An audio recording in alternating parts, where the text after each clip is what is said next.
मुंबईतल्या मालाड रेल्वे स्टेशनमध्ये झालेल्या हत्येप्रकरणी आता आरोपीला 30 तारखेपर्यंत पोलीस कोठडी सुनावण्यात आलेली आहे।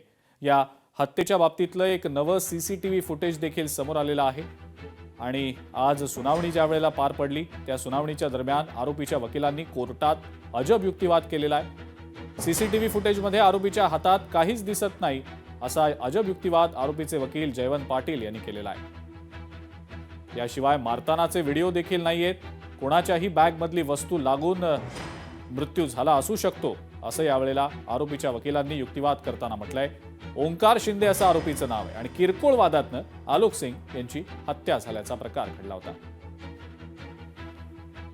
वाद झाला ठीक आहे, पण गर्दीच्या वेळेला जनरल डब्यामध्ये एखादी व्यक्ती प्रवास करते तर एका घरातली नसते, तर ती कोण कडिया काम करतो, त्याचे वेपन्स जे असतात हत्यार कामाला लागणार आहेत ते कॅरी करत असतो, ते बॅग असते किंवा इतर कोण कोण वेगवेगळ्या ठिकाणी ते पॉसिबिलिटी आहे की त्याच्यातलं एखादं उतरताना गर्दीमध्ये मागून फोर्स झाल्याने समोर त्याचा हत्याराने ते हे झालं तर ते घुसून लागू शकतं। म्हणजे ह्यांनी केलं याचा अर्थ नाही आहे असं म्हणत आहे।